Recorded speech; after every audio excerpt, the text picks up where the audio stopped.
plot to drop the IQ. Fighting amongst each other over rumors that don't like you. Prefer us trapped in melancholy with the wood wands of holly. Suggestions that obliterate to camouflage the folly. Attempted mental robbery, executed sloppily. The hypocrisy, this mockery, and block the talk with me. Put the hands up to touch the Akasha, cause you know deep down there's something bigger than your wallet.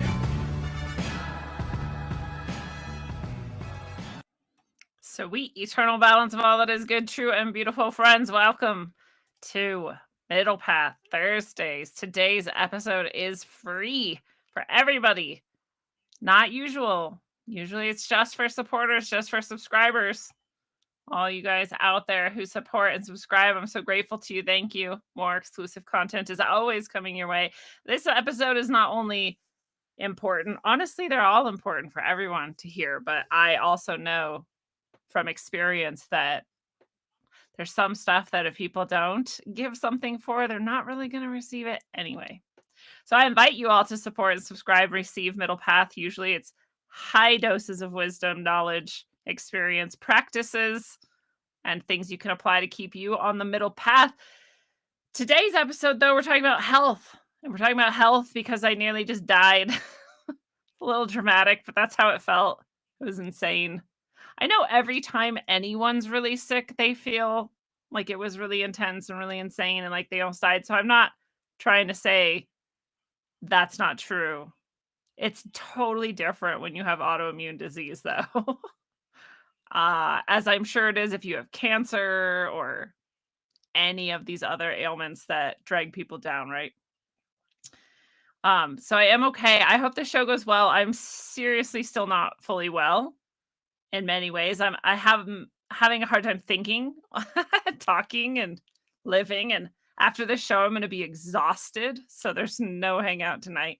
I know it's possibly maybe I shouldn't be doing a show tonight, but I need to for my own well-being. I also want to talk about all these things with you tonight about our health and wellness and how society fails to view it very correctly most of the time. And my long journey to finding true health and wellness helped me get through this combo flare-up and infection much faster and easier than I would have otherwise. And saying that is crazy to my brain because my brain's like, dude, you almost just died. It's like you didn't get through this well. But I know I did, actually. I know it could have been longer, worse, more severe, and that maybe I could have even ended up in a hospital.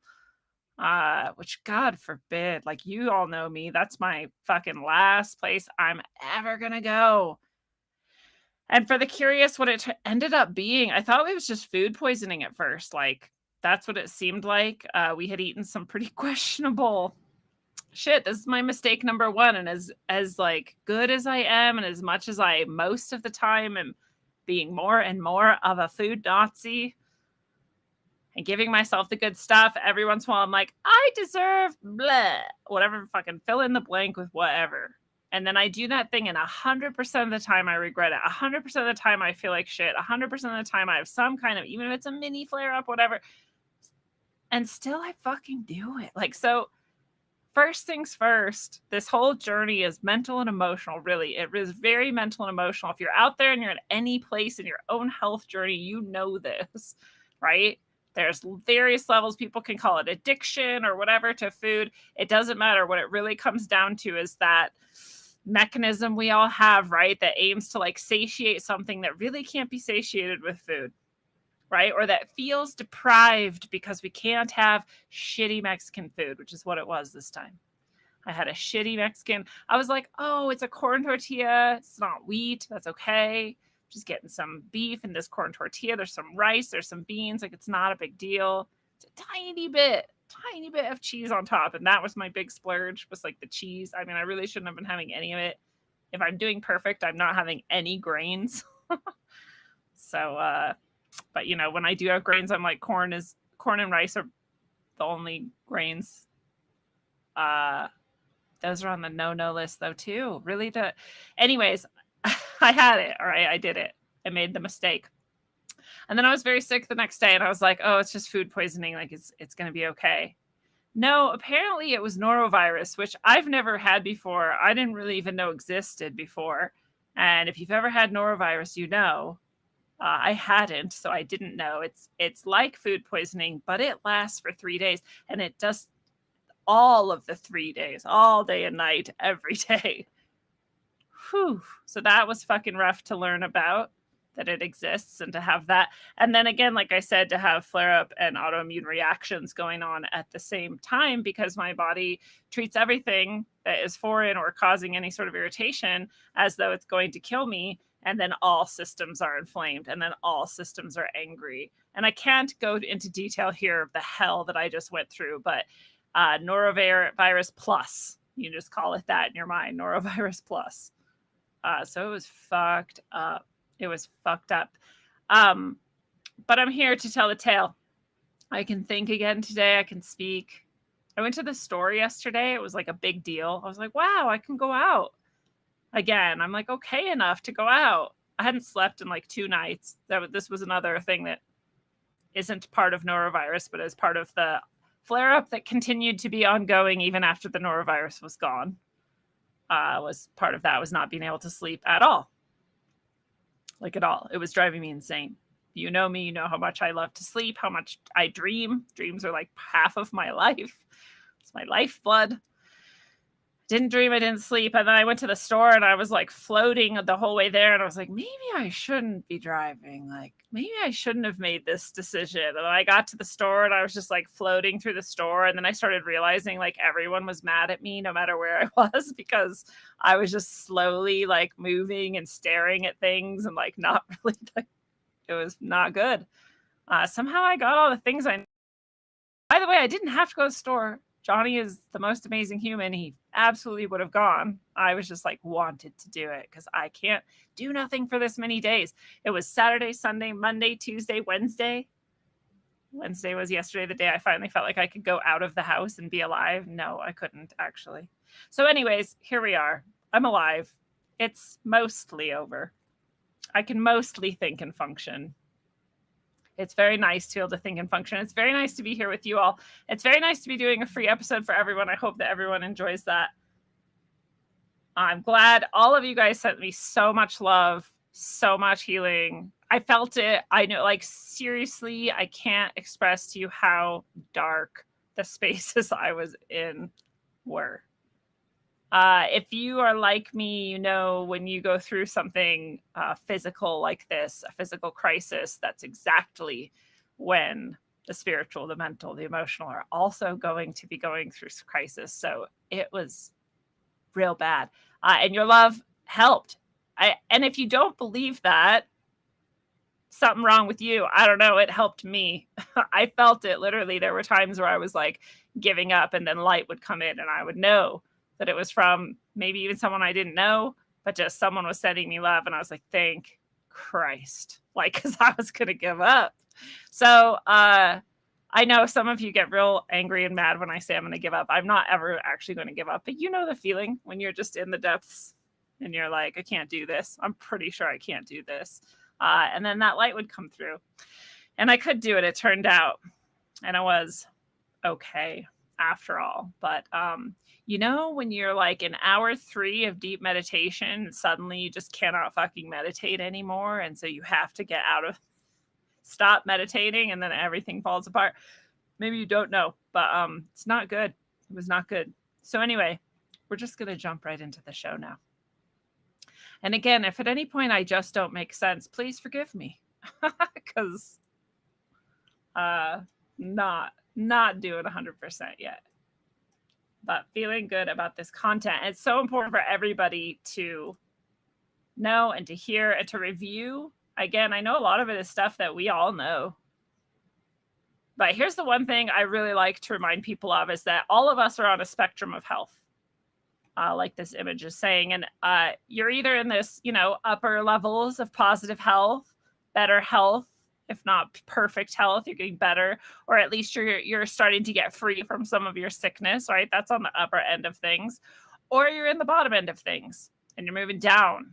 And maybe it just starts with some unrecognized ailments. There's just some things that bother you. And then maybe it moves into mild sickness. And then maybe it's severe, which is where honestly a lot more people are than they know, because doctors are often stupid.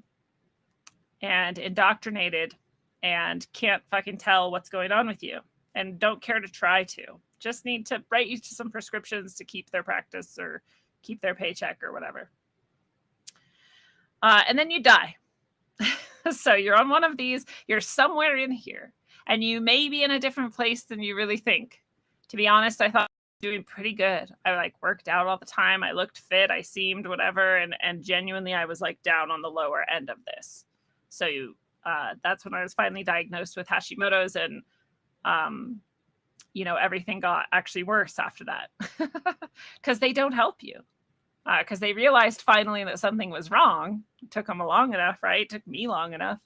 But they don't actually do anything to help you at all in a lot of cases, right? And if they do, it's often the thing that's going to kill you, actually, right? They're like, oh, you have cancer? Well, here, get in this machine that kills you, or inject these chemicals that kill you.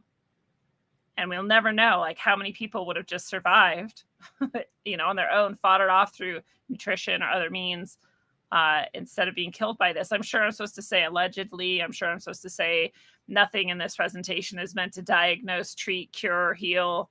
I'm sure I'm supposed to say go talk to your doctor who kills more people than any other profession in this country, and all of those things. So I'll say them just to check that box off.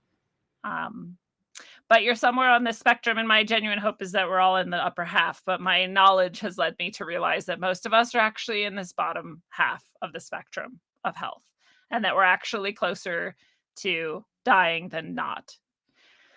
And so I'm not trying to depress anyone, but I just would like you to genuinely look and see, as we go through this presentation, how many of these things you do and don't do, how many of these things you resist and don't resist, and really see then, therefore, what your actual health scale is, right? Because it might be a bit different than you think, especially in this society. But we're really trained to see a fucking just nasty, diseased state as normal, right? We're expected to see that. We're expected to drink and drink and drink and smoke and smoke and smoke and party, and like porn, and like all of this shit. Just fuck your mind up. Just do whatever. Just don't care. Have no morals. All of these things down in the bottom half, right? And we're like, well, we're all going to die someday. Like, yeah, if you actually accepted that, you probably wouldn't have as much need to drink yourself to death or to like smoke yourself to death. And no judgment in any of this. Again, you all know my history. Lots of drugs, lots of drinking, lots of smoking. But I'm like not going to lie anymore and pretend like that is okay. It's not. You're killing yourself. And you always were. And I always was. And honestly, that's why I was doing it. Some part of me wanted to die. I wasn't very well mentally and emotionally, and that's at the root of everything. So if you really look at it, where are you at on this scale? A lot of us and a lot of you listening are higher, maybe even somewhere just in the middle. Maybe you're fucking thriving, and I'm so proud of you and happy for you. There's very few people up there. It's very few people, but a lot of people on this journey have gotten there far, far before I have. So I know you're out there. I know you're listening, and I know you're like, oh, I'm on the top half. And that is great. Good for you, because then you're the people, and I'm becoming the people who help other people see, oh, yeah, it's actually not that hard. And I love myself enough to get myself up in the top half. And I love myself enough and enjoy life enough to get myself up in the top half of this, at the very least, to be free from sickness and perhaps even get to perfect health. So that's where we're at. That's where we're moving. It is about loving yourself. At the root, it's emotional. At the root, it's spiritual. Thank you so much for the tips. You guys, I very much appreciate it. It's been a rough week. I've had to cancel everything for like 6 days. So your support means everything to me. All right. So we're going to also remember there's a lot more people living with autoimmune type conditions than they think. And things like lupus and Lyme and some of the like more hardcore versions of this and very, very late stage versions of this, they can pop up in various ways throughout your life and be failed to be diagnosed as anything. Right. And I don't know if, like me, you have ever had phases. Like there was a flare up I had in college that was rheumatoid arthritis.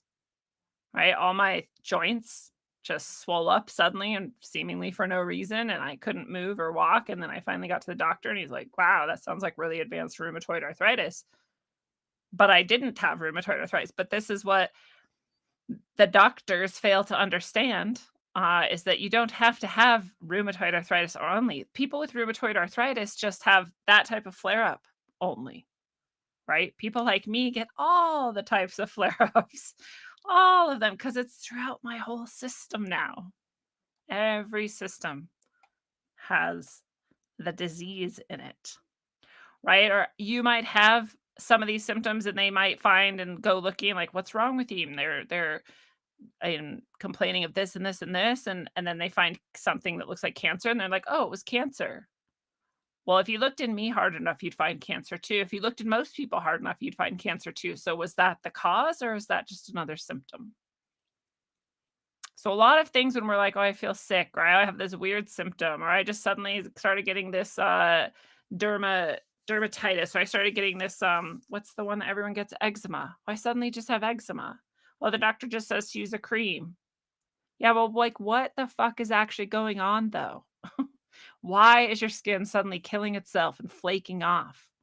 Something is actually happening, and putting a cream on it isn't solving the problem. So you can go they'll go looking and they'll just, slap a diagnosis on it, but they're not gonna heal you. They're not gonna cure you, allegedly, but go talk to them anyway. It's very important, I'm sure. So I just wanted to remember and point that out that we have all these things that mimic each other. We have all these diseases that mimic each other. We have all these symptoms that mimic other diseases, and so it's very confusing sometimes. But the way that I look at it is if you follow the types of things we're going to talk about tonight, it doesn't actually matter what you have. And I'm talking about all the way from cancer to any autoimmune type of condition to fucking MS, right? Some of the stuff we talk about tonight has cured, and I'm not allowed to say that, so I'll just say allegedly MS, which is supposedly uncurable. So any type of just conditions you have, symptoms you have, and things that are like confusing you or starting to like, and then we say, oh, we're getting old, or oh, it's hormones and stuff. It's like, well, yeah, your hormones could also be fucked up because of this. A lot of people will say to me, like, oh, you're just going through menopause. And I'm like, no, I'm not. I have Hashimoto's. It mimics menopausal symptoms often, right? And, fuck, maybe I am, but no, probably not. It's not what happened to my grandma or my mom, and it's not likely, right? So, anyways, there's lots of things that can be going on. They can mimic a lot of other things, and it can be very confusing. But what we're going to talk about tonight can address all of them. So, I encourage you to think about whatever random symptoms you get and to look at them as what is the root cause. That's the key. What's the root cause? And love yourself enough to keep going and digging and finding the answer. All these things really are inflammation, right? And inflammation is really a sign of one thing. There is something in your body that is fucking bothering it. Your body's actually doing you a solid. Your body's trying to heal you and help you. And this is the other thing we covered in great detail when I had the episode called No Such Thing as Autoimmune. I still use the phrase just like I still use the phrase virus and space and other things because it's convenient because we know what we're talking about when we say that. But there is no such thing as autoimmune. There is such thing as the body having toxins in it and not wanting the toxins. And all these diseases are related to this: Alzheimer's, pulmonary diseases, arthritis, autoimmune, neurological, diabetes, cancer, cardiovascular.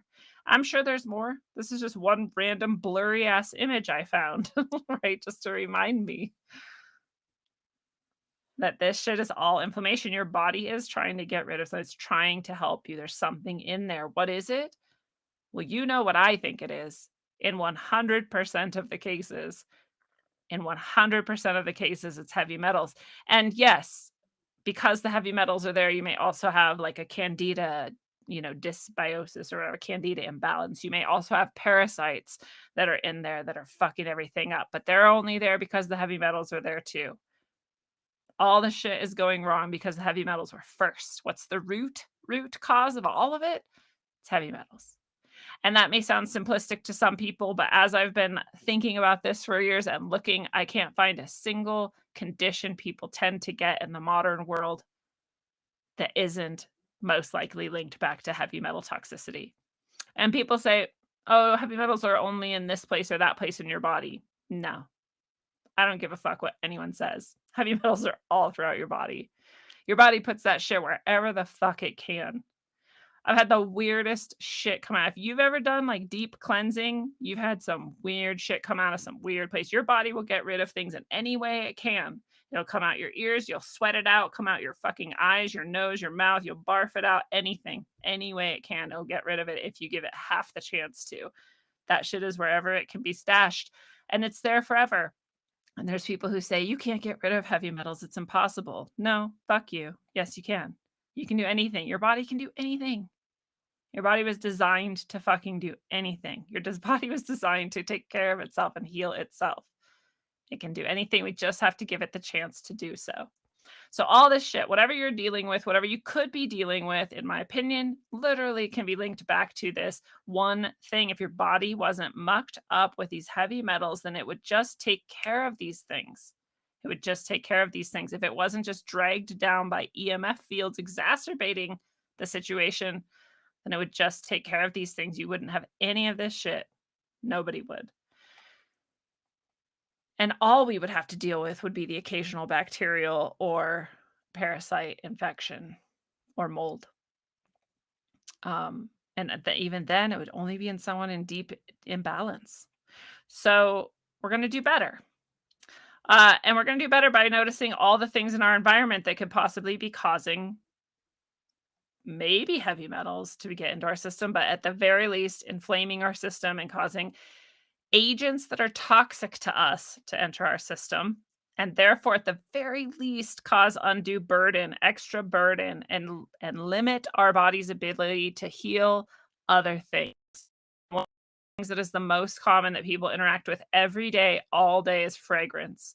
And it's the most fucking criminal thing. Fragrance is cancer, period. Fragrance, if something says it has fragrance in it, it doesn't matter what it is, it's causing your body damage. It is causing biological harm to you.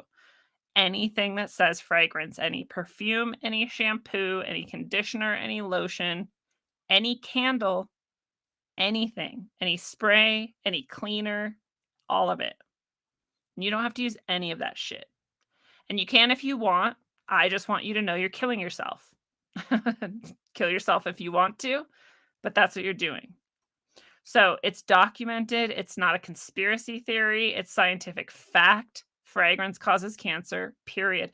Fragrance is not essential oils. Fragrance is a very specific chemical compounds, and it's very specifically labeled such. If you go look at Mrs. Meyer's Clean Day, it has fragrance in it.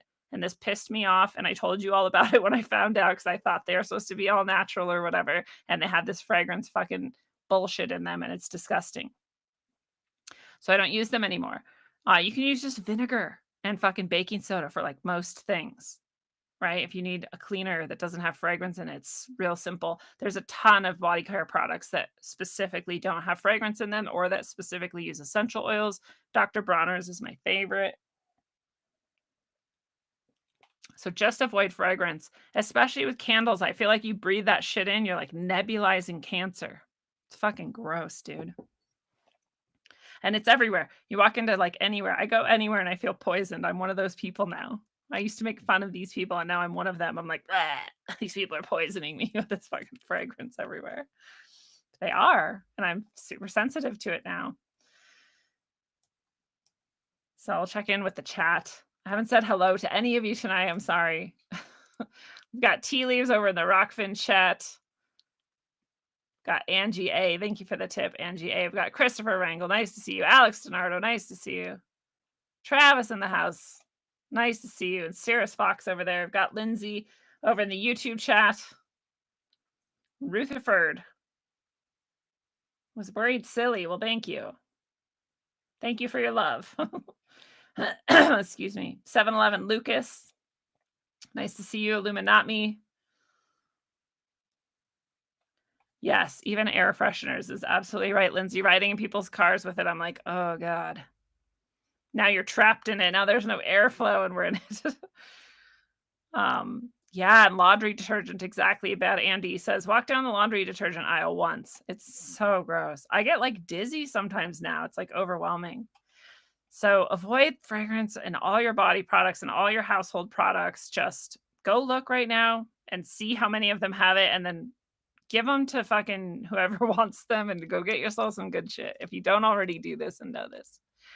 Um, but all of these things can contain other stuff that's also irritating, and I'm not gonna go through all of the things that can be irritating to your system. Fragrance is the number one, but I would just basically shop in the hippie aisle in the hippie stores, and people are like, "Oh, it costs so much more." Well, you're not gonna die from it, so that's a bonus. It's worth the extra, I think. A lot of those things are concentrated and last longer too. There may be companies that actually care about you and don't wanna just, like, nickel and dime you all the time. Fabric dryer sheets are another one. Almo ugh, you can just not use them. It's one option. I never did. I grew up poor. We did not buy things we didn't absolutely need. So I didn't even really like fabric dryer sheets, like, what the hell is that? So you don't have to use them. Your clothing can have all kinds of toxic shit in it as well, especially when you buy it new. You should wash it before you wear it. It's off-gassing often. If you order it from Amazon, it comes in a bag. It's probably been gassed with all kinds of stuff that was meant to kill bugs, therefore it's killing you too.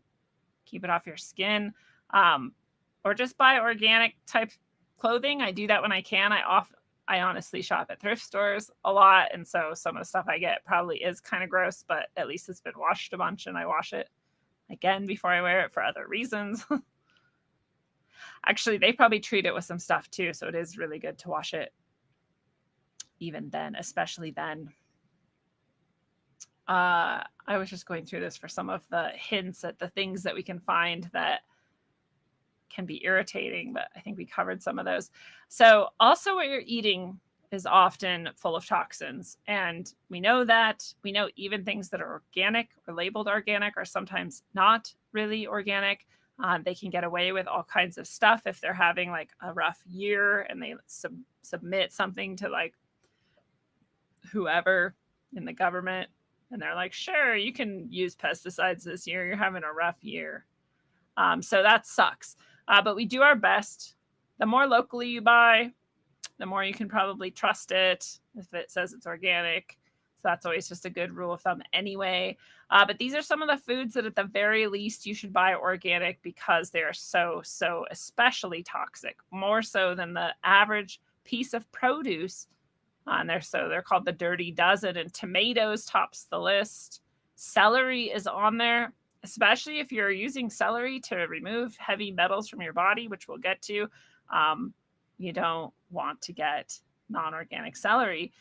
Peppers, pears, peaches, cherries, grapes, apples, nectarines, kale, collard, and mustard greens, real big in the crunchy community, so extra important there. And spinach. Gotta do better with our spinach and strawberries. Strawberries are actually always the number one. I think I was going in reverse. I think it said tomatoes were number one, but they were actually the bottom of the list. Honestly, it'd be best if we just all ate organic everything. The toxins, the pesticides on their hair, the fucking glyphosate and wheat and shit, like it's just disgusting what they put on there, and it's horrifying what it does to your system.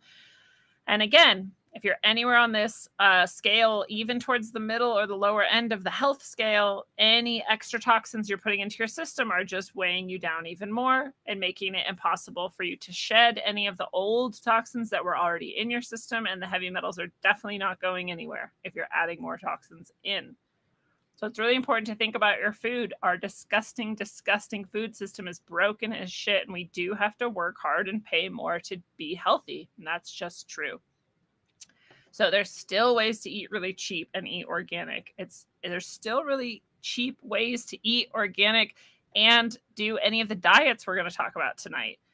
So just remember, like, I used to make that lie for myself too. Like, oh, I'm poor though. I can't really, like, no, you fucking can. You just have to be really, really good with your budget, and you don't get to eat extra special stuff. Like, okay, I guess that's life for you for a while.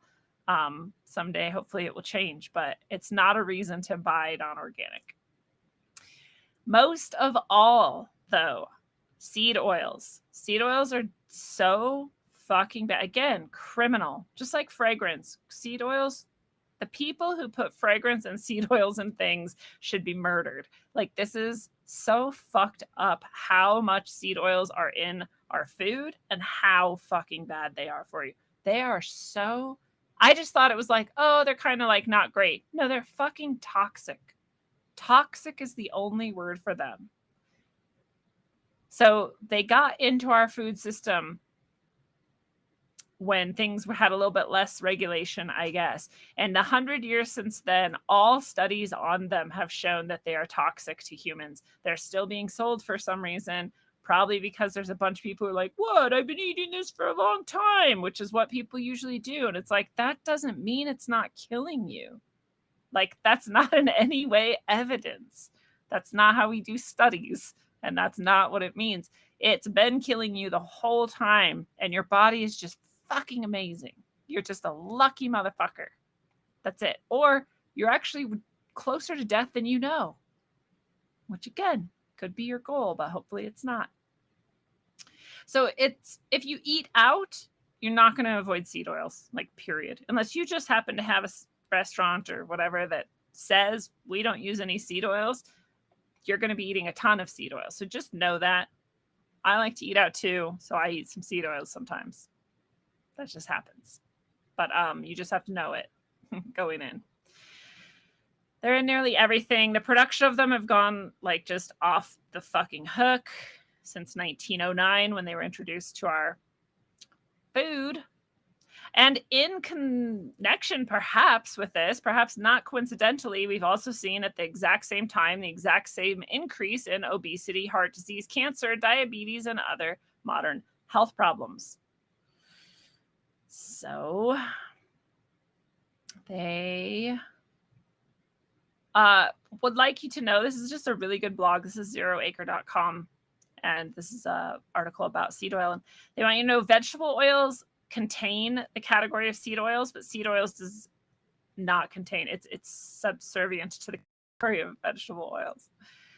So someone might say vegetable oils, and they're not just talking about seed oils. So just for us to know, not all vegetable oils are made as horrifyingly as seed oils, but seed oils do include canola, corn oil, cottonseed oil, soy oil, sunflower oil, safflower. Safflower is the biggest one, by the way, that I find in most foods when I go looking. Grapeseed oil and rice bran. Remember when grapeseed oil was presented as a really healthy thing? Oh, actually, all of these were. Actually, a bunch of money went into convincing people that these were quote unquote heart healthy foods. They're not. They're all killing you. But what people might think are seed oils and are not are olive oils, palm oils, avocado oils, and coconut oils. Like, technically, I guess they're from seeds. It's just why they're including them here, which I did not know. But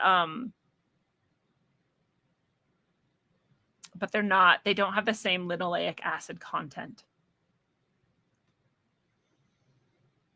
So omega-6 polyunsaturated fatty acids, while in small amounts, extremely small amounts, could be technically good for you in some way.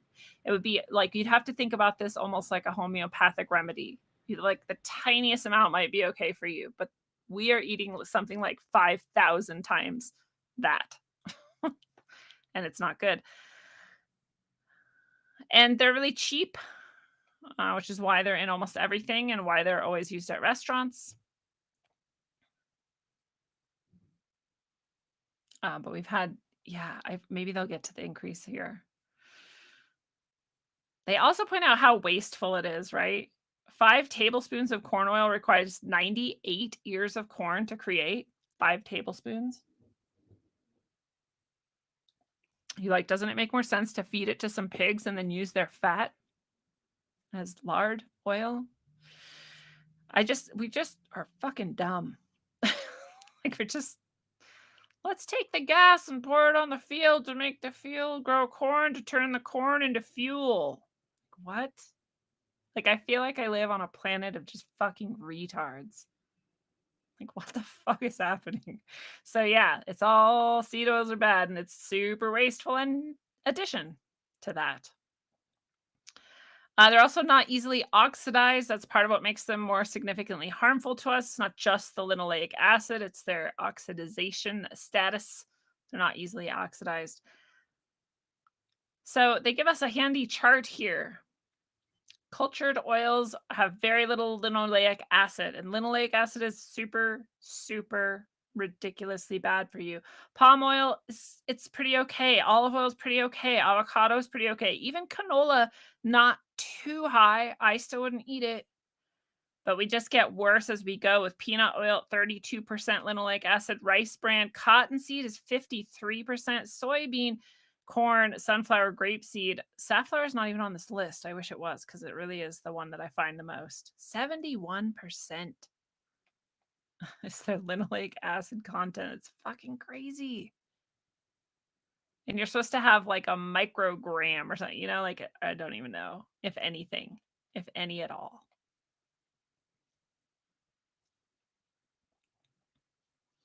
So it's definitely toxic. They're like, yeah, it's not killing you right away, but you're slowly killing yourself, like we've been talking about.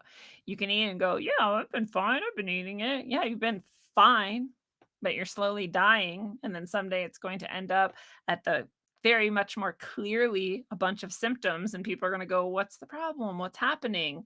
Well, it's been a lifestyle and a lifetime of fucking nasty shit. Your body is finally like, I can't do it anymore. I can't do it anymore. I'm sorry. Here, I have to like just fucking slough a bunch of your skin off or like put a bunch of rashes everywhere or like make you fucking unable to move off the couch. They also point out by the definition of safety, it is not safe. So it is both toxic and not safe to eat.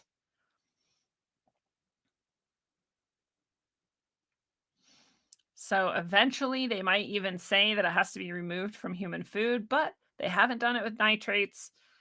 And that's been going even longer, or rather, the awareness of the harm in nitrates, that it's not safe for human consumption, has been around even longer than the awareness of seed oils, and it's still on the market. You can still go buy anything you want with nitrates in it. So if you didn't know, by the way, one more tip, if you're buying meat, don't get meat with nitrates in it.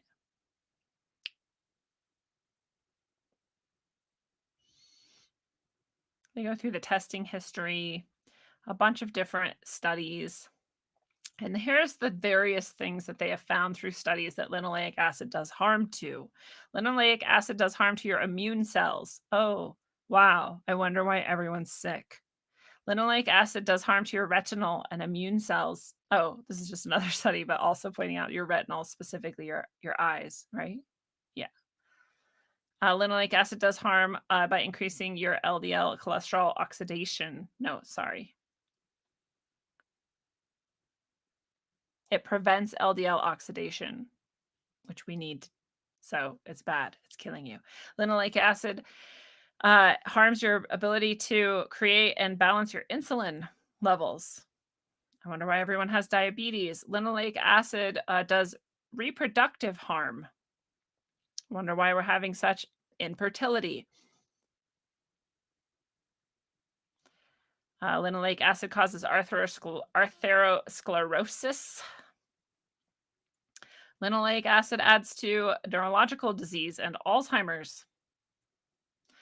Linoleic acid causes you to gain weight, your metabolism slows, and you are more likely to become obese, less likely to lose weight and fat. Linoleic acid causes cancer, or at least exacerbates it. It can cause cardiovascular disease. And it adds to the increase in death of all causes, just like other certain things we've been seeing lately. I wonder if they just fucking I wonder if the rest of the injection that everybody took not too long ago was just like pure linoleic acid. They were like, fuck it. Just give them like a high dose. These motherfuckers aren't dying fast enough. So it just adds to the likelihood that you will die. Fucking great article. Absolutely. Thank you, Zero Acre Blog. Seed oils are the fucking devil. Just goddamn it. Cut them out of your diet. If you have any left, throw it away. Don't even give it away. No one should have this. Throw it in the fucking garbage. Moving on to drinking water. So your foods are tainted, your drinking water tainted. We don't even touch air, by the way, in this fucking show because there's nothing for the most part that we can do about that. So we're just mitigating things we can control. We also don't touch on EMF, which you can also actually control, but it's just not in the scope of this. So it would be good to block as much EMF radiation as possible from your environment by wearing Spiro gear, EMF blocking gear, and also maybe painting your walls with the EMF blocking paint, getting EMF blocking curtains, doing only hardwired things, etc. But drinking water, this actually shocked me. This is from the World Health Organization page. And I just highlighted this one part. We're not going to go through the page, but they say specifically as a key fact from this article, while the most important chemical risks in drinking water arise from arsenic, fluoride. Have you ever heard them admit fluoride is a risk in drinking water? I haven't. So here they are, and it's very surprising to me, but they're absolutely right. So they say arsenic, fluoride, or nitrate emerging contaminants such as pharmaceuticals, pesticides, per and polyfluoroalkyl substances, or PFASs, and microplastics generate public concern. There's probably more we could add to this list, but it's just a quick fucking shot at what's in your water. And they're absolutely right. Arsenic, fluoride, nitrate, pharmaceuticals, pesticides, all of this stuff. Let's not forget bleach, right? Just chlorine is in your water, supposedly keeping it clean and whatnot. So your water's disgusting. And I'll just add a bunch of bottled water is just tap water, and it's also disgusting. So I wouldn't necessarily trust that. It's maybe a better bet than your tap water, but the best bet you can do is to get yourself a thing, distiller, a water distiller. And we'll talk about where is the best place to get it and which one to get in a little bit. But your water's disgusting. It's adding to, if you're not filtering it, if you are not distilling it, if you're not at least doing bottled, if you can't do those things, then you're adding more and more toxins to your body every single time you drink water. So you're also then just increasing the burden. And it's not your fault. That's their fault. This is fucked up that we even have to fucking talk about it or think about it. We should have clean water, but we don't. And so we have to know that because it's causing disease. And people will say, oh, but I'm healthy. Oh, but I'm young. Oh, but I'm skinny. I'm well. I've known some toxic ass fucking skinny young people, like just disgusting, looking fine because your body is still like capable at that point of at least pretending. It's like, we'll just like get by like this. But you're actually still in a state of chaos and turmoil. So just because you think, any of these things, oh, I'm okay. Actually, I'm okay. No, you're not. If you're not filtering out all the things we just talked about, you are not okay. Your body is overburdened with toxins and you're not able to get rid of them faster than you're adding them in. And eventually that is going to kill you. And trust me, there is no disease that is fun to deal with. Not a single one of them. You'd much rather avoid it than not. It's way easier. And again, I hate that thing. Well, we're all gonna die, so fuck. Might as well have fun. Like, is it fun? Is it fun to just like drink a bunch, eat pizza, smoke cigarettes, and then wake up in the morning wishing you were dead? I don't think that's fun. Like, oh, I don't know, dude. I used to be there too, but like, fucking really think about, is it fun? No, I don't think I was never actually having fun. I was just real avoiding my feelings, avoiding reality. And that seemed fun to me because it seemed like I could let go of responsibility and the fucking like dreadful abyss of weight that was pushing down on me. But you can't actually do that. And that's not actually fun. It's not, it's just an escape. And again, we're going to love ourselves enough to not kill ourselves constantly, to not slowly die.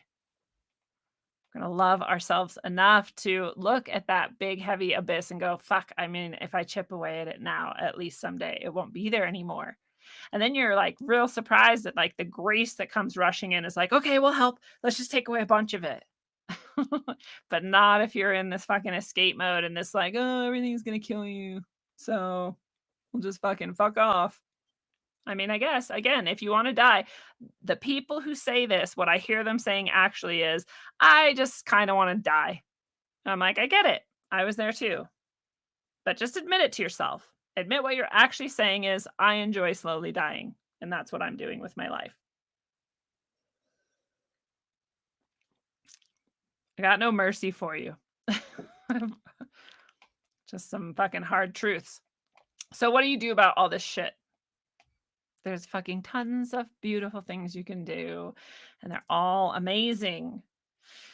And one is to just fucking sleep. Like, good God. When people don't sleep or they like brag about not having to sleep, I'm like, why? Just sleep. What is happening with your life?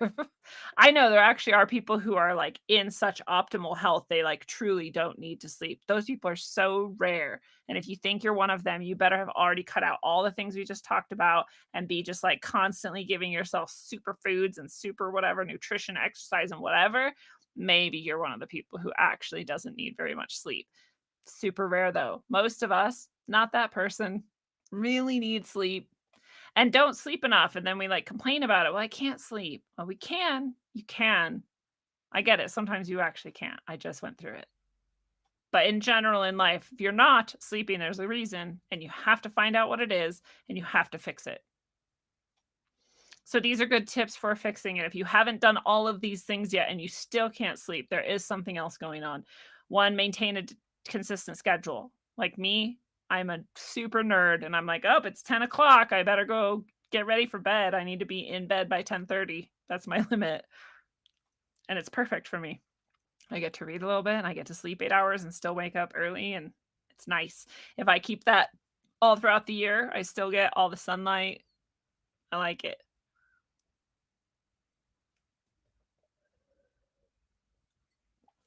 Oh, the Who link. Let me grab that for you. I know, it surprised me too. And I didn't read the article enough to know if they go into it, and I don't think they do, but so maintain a consistent schedule. And sometimes I don't. Sometimes I'm up till 1, whatever, but I rarely go outside the schedule. And the more you can keep to whatever schedule you choose, the better time your brain and body have in going to bed, staying in bed, waking up at the right time. Obviously, reduce caffeine intake. It'd be nice if they spelled it right, but whatever. They're right. Reduce that caffeine intake. Cut it off by a certain time. I try not to have caffeine after like 2, the latest. You like really shouldn't even. You don't even need it at that point, but whatever. Turn off the computer, television. They say no screens. Like half an hour at least before you go to bed. Before you go lay down, definitely don't lay in your bed staring at the screen. It's a really bad habit. It's a really bad habit to watch TV until you fall asleep. By the way, it's very disrupted sleep. It's not a deep sleep. Again, you can be like, oh, it's just like what I do. It'd be way better if you didn't. It'd be way better if you didn't. Like, oh, but I need it to fall asleep. No, you don't. It's a crutch you gave yourself. It's an addiction you have to escape from something. And you are brave enough to overcome that. You're big enough to overcome that. You love yourself enough. God damn it. Don't go to bed on a full stomach. Don't go to bed on an empty stomach. Our eating windows, no matter what they are, we cut them off by like 7. So by the time I'm laying down at like 10:30, it's definitely been, plenty of time to digest that stuff.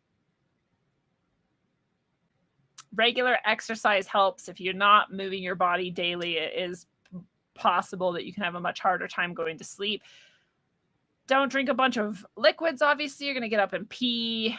keep your bedroom dark and quiet. Some people hate dark and quiet. They want a nightlight and whatever, and they want to like listen to something as they're going to sleep. I'd just say have your nightlight be a calm one that's like not too invasive, and have your sounds you're listening to be really soothing. And definitely invest in a comfortable mattress, pillow, and bedding if you can. I've had the best advice of my life was to always splurge for shoes and beds, because if you're not in one, you're in the other. And I thought that is so amazing. But more importantly to me, what I thought was those are the two things that affect my back the most. And that is one of the biggest problems I have in my life. More and more, it is less of a problem in my life because I have things like a really nice bed and really nice shoes. By nice shoes, I'm talking about like dorky grandma shoes, because that's what keeps my back healthy. And I love this one. Go to sleep and wake up using your internal alarm clock. Really, it would just be wake up because you go to sleep like because of what time it is or whatever. I guess go to sleep when you're tired too. If you're tired before your bedtime, go lay down. But waking up to your internal alarm clock is like the best thing. You're so much more well rested when you don't wake up like scared and frantic and like because your alarm clock's going off. But you know, those are just some suggestions. You can also do things like drink chamomile tea, and you can take melatonin, and melatonin is literally the only thing that I personally find acceptable for sleep aids. Anything prescribed is garbage bullshit. But even valerian root can make me like really groggy, but it is often more effective for people. So I'm not like opposed to it or saying it's bad for you. I personally don't love that effect. Melatonin is much better in my opinion. So there's other things you can do if you still can't sleep well. And if you're a woman, there can be hormonal causes too. So it can be a balance you might need to find in that zone of your life as well. Stop fucking smoking and drinking. Unpopular opinion. It's very much still, even now, even at fucking 40, it's like a cool thing. Like people think they're cooler than me because they smoke. And I'm like, dude, what? I started smoking when I was in 6th grade because I thought it was cool. That was like 30 fucking years ago. I'm kind of over pretending that this is a cool thing to do, or that you're fucking somehow like edgy or like hardcore because you smoke a fucking nasty cancer piece of shit. The worst thing about cigarettes isn't tobacco. If you just grew some organic tobacco and you dried it and cured it and you had some every once in a while, I think you would be fucking perfect. Like, I don't think there'd be any problem with that. But when you just make it an addiction and you make it this habit and it's dipped in fucking chemicals of like 72 varieties and you're inhaling, again, you're nebulizing that shit. Your body is just filling with fucking toxins. And I know because I quit cigarettes many times, many times throughout the years. I know how fucking hard it is. Sometimes switching to fucking vape is helpful at first, but goddamn, that can be its own horrifying addiction. So be careful with it. The gum kind of helps people. The patches, you can try whatever you want, but just stop. Just fucking stop, because you love yourself enough. Because you love yourself enough to do it, to figure out a way that works for you to do it. Millions of people have done it. You can too. You're not weak. Figure it out. And alcohol, whatever. I don't care. I don't think anyone cares if you're just like, yeah, every once in a while I have a drink. And I really mean every once in a while. When they do these, so people are like, what? It's like healthy for your heart to have wine. What they mean is having like 6 ounces like twice a week. Who's doing that? No one's doing that. People have a glass or 4 every day. That's not what anyone meant. That's not healthy for you. It's so hard on your system. It's a poison. There's a reason you get a hangover. There's a reason when you quit drinking as an alcoholic, you go through like literal pure fucking hell.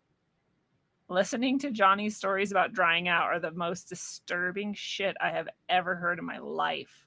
It's fucking insane. Alcohol is a demonic portal. It is. Again, deal with the fucking fact. Spirits is for, it's called spirits for a reason. It's a fucking portal. You have a tiny bit, and I'm sure you can handle yourself and nothing can invade you, but you have more than that. Something's invading you. Hopefully it's good. Hopefully you like it. Probably it's not. Probably it's going to be like, have more, because it wants to come in even more. have a little spin in your body. It's fucking disgusting. The thing that was said to me that literally finally broke me, and I was already there. I was already real moving that direction. It's not like this just like grabbed me out of nowhere. I was already thinking like, man, I drink way too much and it's like a problem in my life. Like I'm like going to work so hungover I can't even fucking like figure out which key goes in my door. I tried to use my car beeper on my classroom door. And I was very confused, like genuinely very confused about why my door wasn't opening. And it took me like a minute. And thank God no one was watching because they would have been like, are you okay? And I had to admit, like, no, I'm not. But luckily no one saw. So I just got to keep going. That's how fucking hungover I was. So, anyways, I was moving towards quitting drinking. But someone said this to me, and maybe it will help you if you haven't heard me say this before. They said, you know, in alchemy and in similar types of chemical applications, alcohol is used to separate the spirit from the body of whatever the thing is, right? You put the body, the plant into it, and it separates the alcohol, separates the spirit from it, the essence from it. And I was like, that's also what it does to us. No coincidence, right? As within, so without, as above, so below. Like, duh, that's what alcohol is for. So if you want to leave your body and while also imposing like a hugely toxic state on your physical matter, then keep drinking. And if you don't want to do that, then stop. But again, if you're drinking or you're smoking, or especially both, you are moving down or not even capable of coming up into the realm of actual health because you are constantly dragging yourself back down towards disease. And the longer you do that, the more likely you are going to die.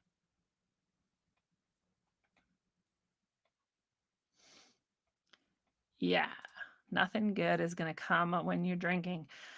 You know, it's not a mystery either that your health isn't just physical, right? You have to have some spiritual wellness. And the best doctor I ever had, the one that finally diagnosed me with PTSD, finally noticed such an obvious fucking diagnosis because she actually paid attention. Part of her practice was you have to have some sort of spiritual identity and therefore practice. And she basically wouldn't treat atheists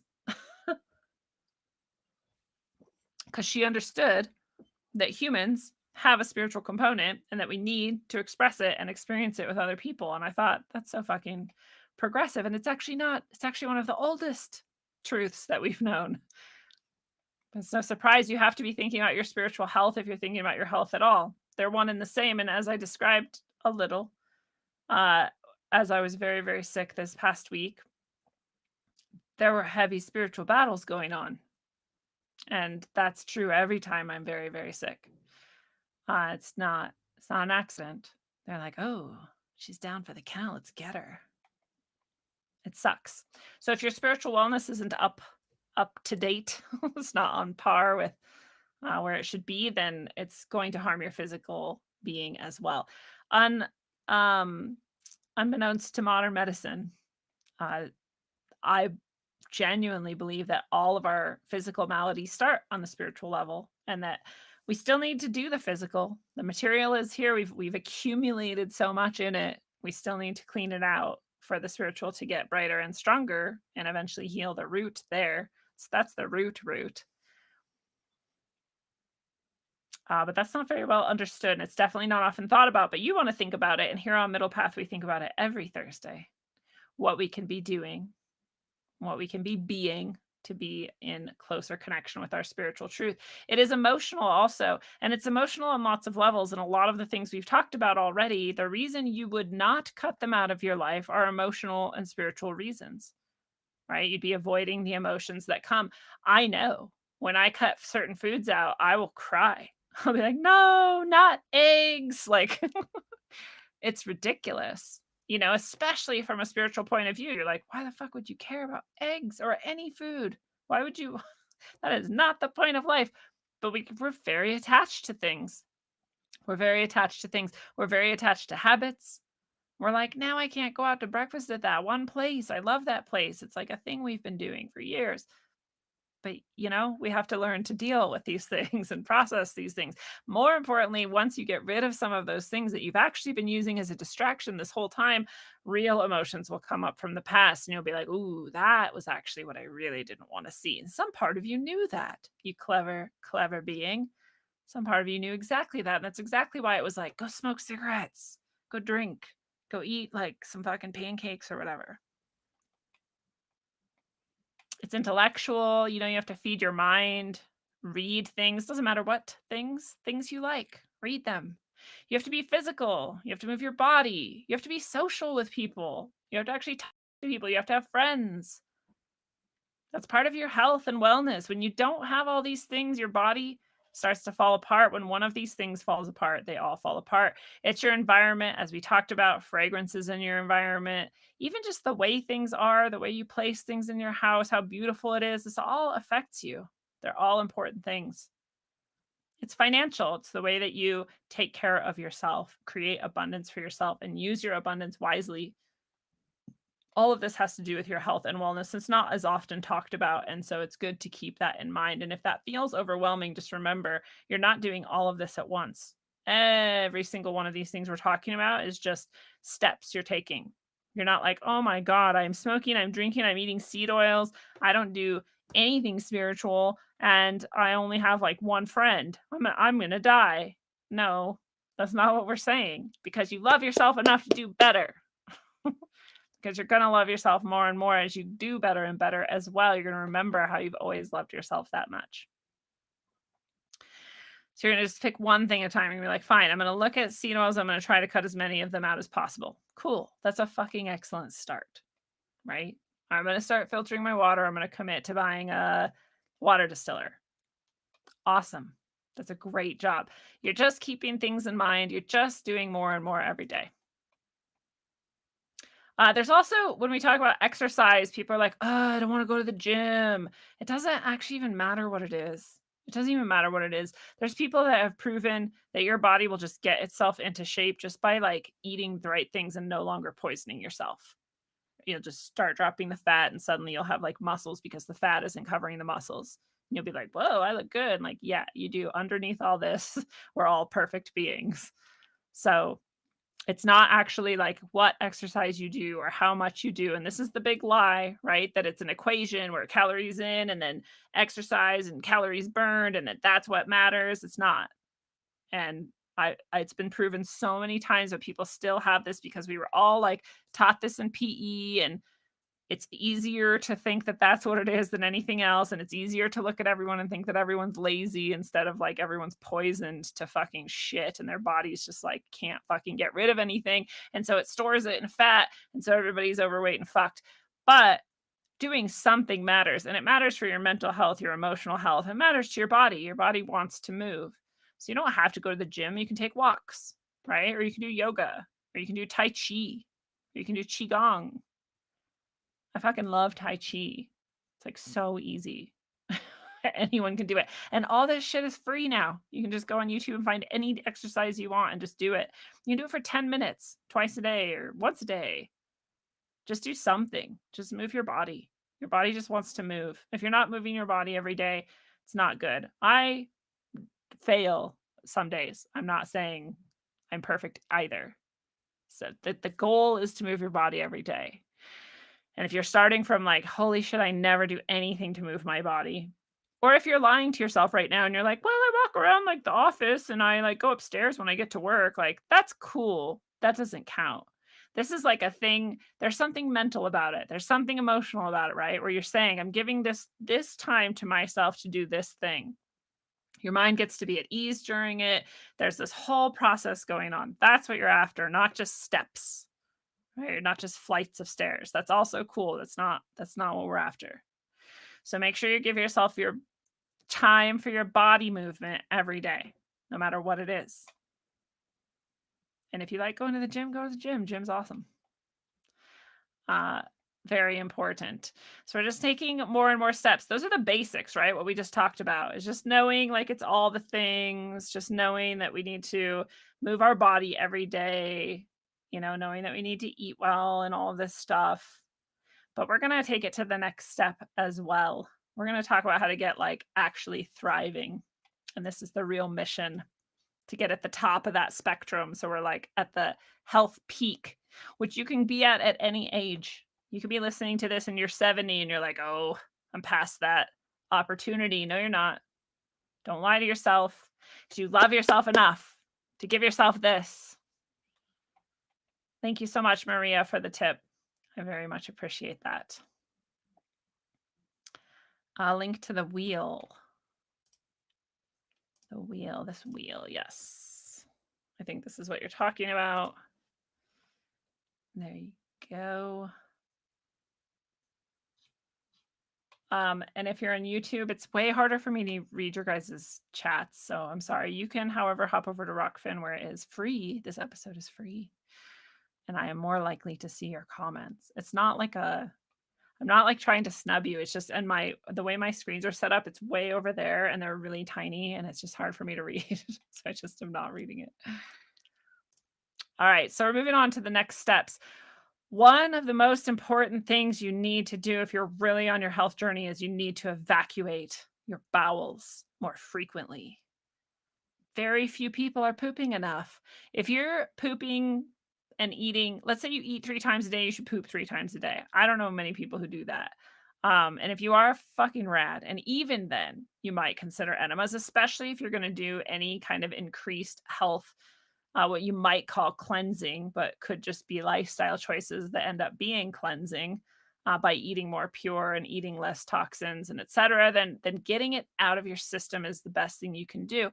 Your body has stored all these toxins, and now it's going to get rid of them. And while we did say that it's going to get rid of them every way it can, it's going to fucking, dude, it'll grow it out in hair and random places in your body.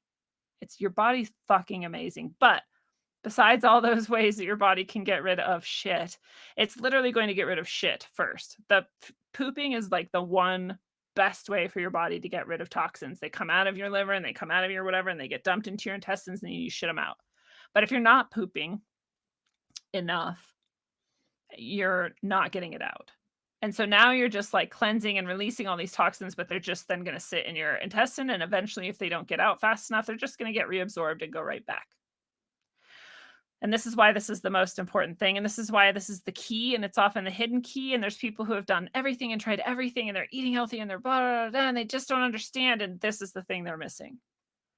So you know how much I love colonics. And if you have a colonic practitioner near you and you like it and you can afford it, they're often not that expensive, but sometimes it's still much too expensive for people. Then do enemas. And this is optimalhealthnetwork.com. And they have enema kits. There's tons of places. This is just a random one I found. I'm not like advertising for them. I'm just saying, find whatever you like and get whatever you like. But they're just going through their kits, what might be the best for you. There's disposable ones. There's reusable ones. I'd say you probably should be doing this regularly, and so you probably want a reusable one. I know there's a bunch of people listening to this right now that are like, what the fuck? And there's other people listening going, yeah, I have mine in my fucking shower right now. Like, so everyone's in a different place. I get it. At the very least, if you're going, what the fuck, just consider it. Just consider how much fucking nasty shit you've got built up. And don't listen to the fucking liars who are like, oh, your fucking intestine evacuates 100% of shit like every day. Like, no, it doesn't. No, it fucking doesn't. There is like lining in there and there's shit in there that has been there for fucking years. But more importantly, there's stuff that can get like dumped real quick once your body realizes that you're evacuating, quickly, like with an enema or a colonic, as opposed to like regular pooping. So don't underestimate your body's ability to suddenly dump toxins out when it realizes it has the opportunity to do so. And definitely don't keep your body from getting rid of this waste when you're already doing all this work to cleanse and to heal. And maybe you quit smoking and you quit coffee and you're starting to like add other things in. You're cleansing. Like no matter where you're at, if you're taking steps up the ladder of health, you're cleansing. It doesn't have to be like a cleanse to be cleansing. So your focus should really always be on elimination and pooping. And getting it out is the best thing. And to support yourself by doing regular enemas or colonics is just fucking key. I won't stress it anymore. I did the whole episode. You can go back and watch it. The Poo Whisperer with my specific colonic practitioner and friend. Very cool episode. I also, and this again, this is like, if you want to like jump up a level, or maybe you're already here or beyond, but this is the fucking shit. I've talked about it before. I just wanted to show you the type and quality of ingredients I use for my daily tonic. And these are literally the only thing in it. I don't add water or honey.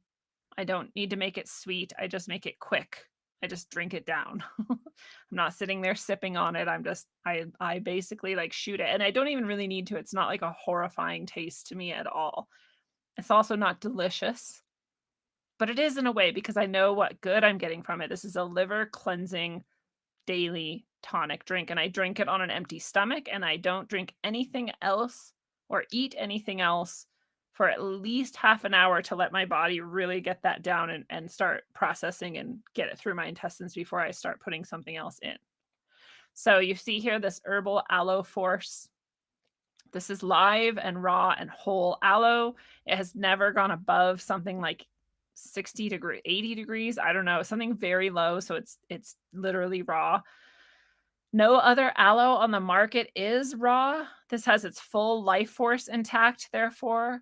And this also has added Essiac herbs, which isn't on this part of the label you can see, but it does have it. So this has Essiac herbs as well, which are very, very potent detoxifying agents as well. So the aloe is detoxifying. It also has all kinds of health benefits of its own, and it helps process and move things through. And then it also has these Essiac herbs. This is Bragg's organic, raw, unfiltered apple cider vinegar. Very important that it's with the mother, that it is raw, that it's unfiltered, and it's specifically apple cider vinegar. This also, the tales are, the folk remedies are that you do a tablespoon or something of Bragg's a day, and that this keeps kidney stones away. And so it's, who knows, right? But if that's how people have been using it for long, long time, they're probably right. So, so that's good too. So I'm going to say I do like a shot glass of the aloe. I do like a tablespoon or more of the apple cider vinegar.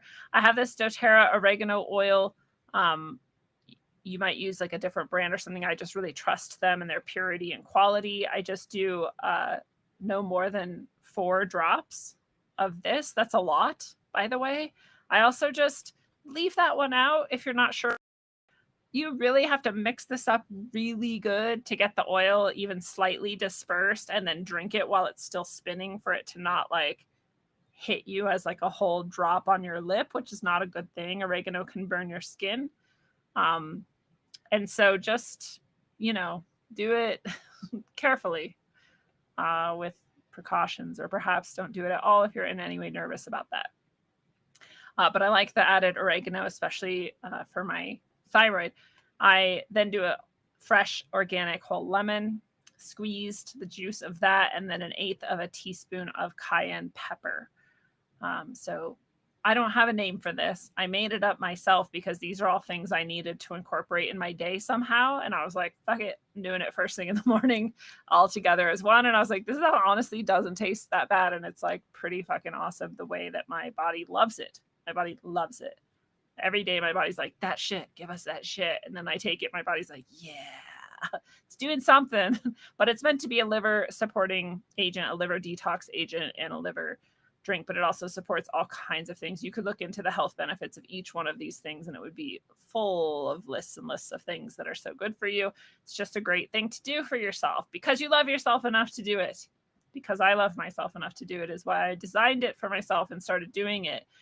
You also to detox heavy metals, because again, this is the root of the root of the root of all of the roots, besides the spiritual, which is its own story. are the heavy metals. So all of these things, we've talked a lot about celery juice, especially there is no such thing as autoimmune, so we could go into that and we won't, but celery juice is a big one. Grapes, my body will sometimes crave grapes. Last summer, I ate grapes every fucking day. I couldn't stop eating them.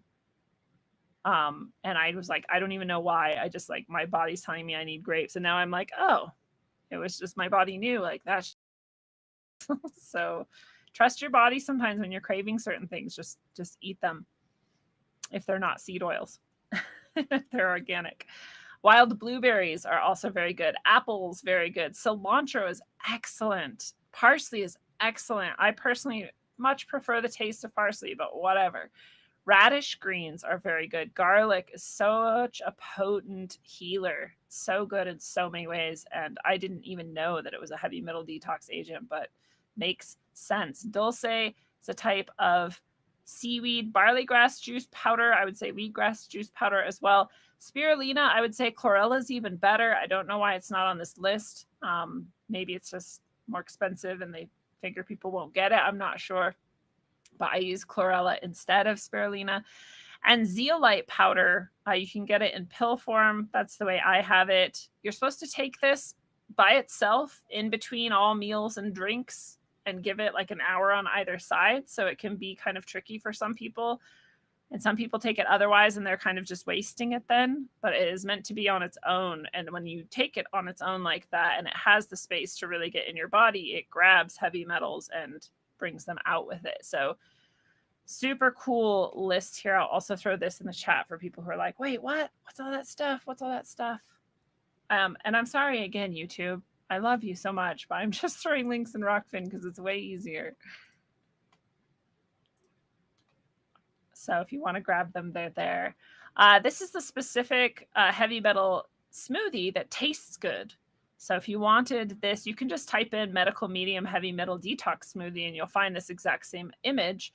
But he suggests a cup of cilantro, 2 cups of wild blueberries, 1 teaspoon of spirulina. I would go way heavier than that and do it chlorella. But when I do that, I definitely have detox symptoms. So, so do what you want. And again, when you start doing this shit and you have symptoms, that's a good sign, right? You may want to like dial it back a little because you don't want to be sick all the time or feel sick all the time. You're really not sick. You're just purging toxins. But I would do like, anyway, we'll just go with a teaspoon. Chlorella is better in my opinion.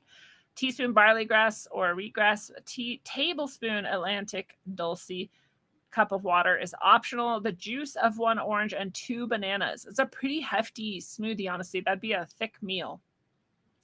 And if you do this daily, you can reduce the heavy metals in your body. Again, as long as you're pooping, as long as you're pooping them out. And I mean, everyone's pooping, obviously, but you're not really eliminating if you're not doing colonics and enemas. So really think about it.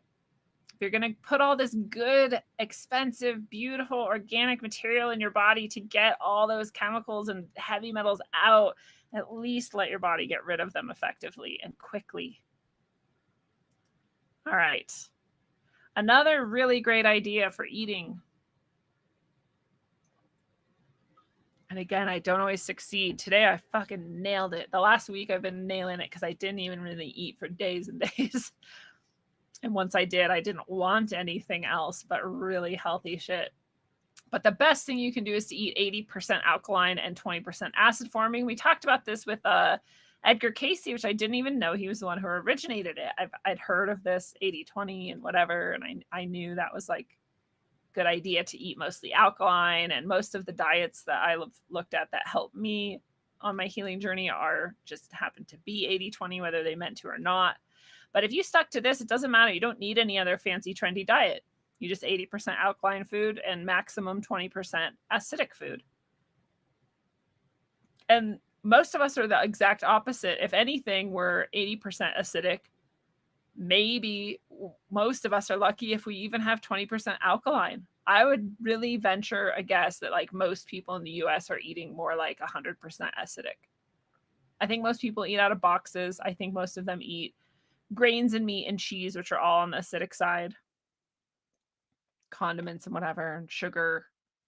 and all that stuff's over on the acidic side, and I don't think many people ever get any veggies, let alone like the massive doses we've just been talking about with this smoothie and this list of heavy metal detoxing foods. So, but all of us will do better. Again, just move towards the alkaline. Just move towards the alkaline foods. The alkaline foods are most often just produce of most kinds, even fruit. And I say even fruit because fruit's kind of a no-no on a lot of diets. Most fruits are like too high in sugar and they're aiming for low carbs. But fruit is over there on the alkaline side. You can often do a lot of grains, like the ancient grains. All of the oldest grains are pretty good. You can even do goat's milk. It's slightly um alkaline. It's kind of towards the neutral side of things, so it's not as bad at least. That's why a lot of people do goat milk and stuff. Butter's actually neutral. Pure raw fresh cream is actually neutral. But still, even then, that's not alkaline. Neutral isn't alkaline, so it's still something you use sparingly. So this is a really cool chart as well. I will also throw that out there if you wanted this. You could also just type in the 80-20 chart and probably find it. I also like that they point out that meditation, prayer, peace, kindness, and love are very important. They are. And I also want to point out if you're just drinking the alkalinized water and alkalinized coffee and stuff, that's better for you, but that's not like making up for an 80% acidic diet. Right? I think we think that sometimes we're like, "Oh, I'm having this water, so I'm all alkaline." Like, no, not really. So, oops, do the 80-20 as much as you can. Turns out the Wahls protocol, which is again the diet that reverses MS, the uncurable deadly disease, supposedly, has also done the same thing. And again, unintentionally or intentionally, I don't know, but they've cut out seed oils. You're only allowed to have healthy oils and fats, and even those sparingly. They've included lots of seaweed. That just so happens to be heavy metal detoxing. You can have some nuts and seeds, but not so much, and better if they're sprouted, which makes them more alkaline. Fermented foods, super good. All of the meat are the meats that are the least acidic and also pack the highest nutrient punch and also have the least, I'll say the most healthiest fats. Grass-fed, wild caught otherwise, or organ meats. And then otherwise mostly produce. She says, Dr. Wahls, who created the Wahls protocol, says to have 3 cups of greens daily, 3 cups of sulfuric vegetables daily, and 3 cups of what she calls the color vegetables like beets and carrots and maybe some berries daily. If you actually do that, you don't really have room for a lot of other stuff. You end up having just, a small portion of meat and some of these other things, and that's it. No processed food, no gluten, no eggs, no dairy products, no sugar, no soy, no grains. Very, very similar to some other diets we'll look at, and just so happens to be at minimum 80-20, might even be like 90-10. It's very healthy, very good for you though. And if you're hardcore, Wahls Protocol is probably the best diet you could ever eat. I know everybody's different too, so this is why we're going to go through a few different options, and I'll just tell you what I can't do, which is keto. Um, and I tried keto and I was like, why does keto work for everyone but me? Why do I like slowly start to feel maybe like a little bit worse? At first I have all this energy, I feel great, everything's fine, and then my body stops working and then like things start to break down and I'm like, fuck, like what is it? And keto works fantastic for a ton of people. And the reason I best guess that I can figure out why it doesn't work for me is because my root cause of my physical side of my illnesses lies in my liver. And so we talk about this in a lot of different places. We talk about it in the medical mediums work, and we also talk about it in Dr. Isabella Wentz work, where she talks about, especially people with Hashimoto's or any other autoimmune disease, what they are not told and what we don't often know or talk about is that you usually have one specific where the root of the issue is. That's basically where it started for you. And medical medium talks about it like a virus. Remember EBV, Epstein-Barr virus. And he says it found a specific organ and it nested there, and that was its root. And I don't know how Dr. Isabella Wentz talks about it. She just talks about it as you have a weak link. You have a weak organ, a weaker than the rest. And mine is my liver, and I've known that forever. Every single acupuncturist I've had worth their salt has been like, "Are you dying of liver disease?" And I'm like, "Not that I know of." Like, all my tests always come back normal for my liver and whatever.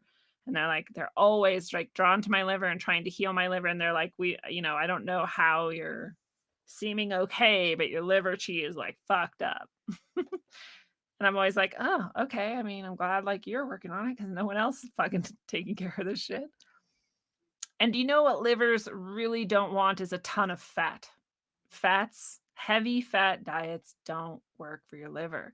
If your body was otherwise processing perfectly or whatever, I think keto is fantastic. But if you're me and your liver is actually the main thing that is dying within you, then keto is not good. So just trust your body. If you start a diet and it's like, first of all, know what cleansing symptoms are. So when you start feeling sick, when you start certain diets, don't just say, "Oh, this diet is horrible for me. It's making me sick." Just go, "Oh, these are cleansing symptoms, and this is actually a good sign." But if it's otherwise than that, if you're like, "Okay, no, things are like getting worse," well, then don't do that diet. Something for you is not right about it. And for me, that's why I finally had to ditch keto because it wasn't right. Um, but I do like Dr. Isabella Wentz's view. I like her weak link assessment. She is basically the medical medium, but from a different point of view. She doesn't get into the spiritual side of it, obviously. She doesn't have that mediumship thing, which is advising her about what is happening. She's just looking at the science from it. And she actually had Hashimoto's and she had to learn to heal from it. So she saw that, the doctors fail you and that there's something else. And my favorite thing about her, she says, our nutrition is the key, and finding the weak link in your body is the key. And so when you know your weak link, she also then has these really nice products she's put together that are highly nutritional, bioavailable, high quality supplements. Again, I'm not trying to do a commercial for her or whatever. I don't care if anyone ever uses any of this. But I just I literally was like asking the universe, like, can you just like put all the things I need in one fucking thing? I'm always looking for like supplements that have all the different things that I've found that I need for my specific whatever. And no, those things don't exist. And oh, now they do actually. She has them. So she has adrenal kits if you find your adrenals are the weak link. She's got the gut kit if you find your gut is your weak link. Lots of different gut kits. The guts are actually all of our weak links too, by the way, but that's a different story. All of our guts are in disrepair and whatever. She has the liver support kit, which is what I would want, right? Because my liver. So you would just want to try to find out what your weak link was if you're on this journey and you're in some state of disease, or especially if it's called an autoimmune disease of any kind. And you would want to look into how best to support that organ's renewal and refreshment. And also, AquaCure hydrogen therapy, super high on my list. Again, I know that this is maybe one of the last things that a lot of people would be getting because it's expensive, but I just, again, ask you to look at your life and say, is living and thriving important to me? And if so, perhaps something like this is something that I need, but especially if you're in a deep state of disease or you just don't want to get there. And you're like, I'm not, but I'd rather never get there. Hydrogen therapy is super well documented as helping your entire body. And when George Wiseman, the last time he was on the show, went through the sort of way your body prioritizes the hydrogen and uses it for what it needs, I was just like, of course it does, right? That's what our body is doing all the time, is prioritizing. And we've just been like pummeling it with shit constantly. And this poor fucking body has just been like, can I just please like have something I need and like not be shit on? Like, please. And we've just been like, no, smoke the cigarettes and drink the alcohol and eat the fucking shit in our poor fucking bodies. But we love ourselves enough to do better and we'll feel so much better. God, I can't tell you how much better I feel right now today than I did last year, or the year before, or the year before, or the year before, or the year before. So much better. I'm almost 41 and I feel better than I did at 37 or 36 even. 35 or 34. I could probably keep going for a long time. I'm not sure though. But if you do want to get a AquaCure hydrogen therapy machine, please do use the code RogueWays for a huge discount to you and a huge benefit to myself as well. He has refurbished models. George is the nicest, kindest, best man in the world. And if anything ever goes wrong with your machine, he's there for you. He'll replace whatever needs to be replaced. Is a lifetime guarantee on these machines. So there's no reason not to get one or save up for one if you need one and don't have the money right now. You will someday. Manifest that shit. So RogueWays is the coupon code. And also, this is where you might want to buy the water distiller. If you click over from my page at rogueways.org, where you can find the favorite things tab and get all of these things we're about to talk about. You can also find here the water distiller. Oh God, I always lose it. Is it here? Well, it's somewhere. Oh, here it is. Water Lovers Distiller. So I clicked Brown's Gas as a category under shop. And at the very end, there's the Water Lover Distiller.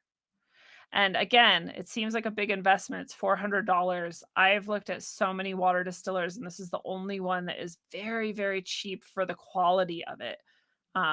We run ours every single day. We drink distilled water. We use it in our Brown's Gas machine, our AquaCure machine, and it's worth it. So again, use RogueWays code and you'll get a huge discount. Someone used RogueWays code and got like $500 off. I want to say like it's just ridiculous. So just make sure you're using that coupon code. Phoenix Aurelius also does some of the most highly vital's the word. Spagyric tinctures. I just kind of describe them as like the essential oil of essential oils. It doesn't make sense, but it's the essence of things, spagyrics, more so than essential oils is what I really am trying to say. And if you're going to get anything from him, he has a ton of different spagyrics. You can look at, you can even type in your ailment and see what might come up in the spagyrics laboratory and see what you might want to buy. But if you're going to get anything, I would suggest the Spagyrizomal Spagyrizyme probiotic enzyme or the Spagyrizomal vitamin C. If you're just going to get one thing. The Rocky Mountain Mumio is also awesome. So they happen to be the top 3 things here when you just click on the apothecary. And it's probably because they're the most often purchased. Oh, look, a heavy metal detox as well.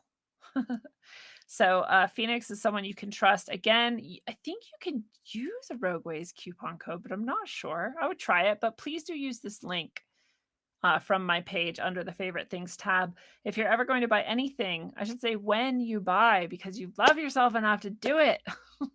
So when you buy this stuff for yourself, because you're on your health journey more and more, please do use the link. It does support me and everything I do, and I appreciate you. The Chio would be another step up. This is, increasing your energetic field's vitality, which does protect you from EMF, but it's not like a blocker. It doesn't block it. And I would also do your own blocking of EMF on your own.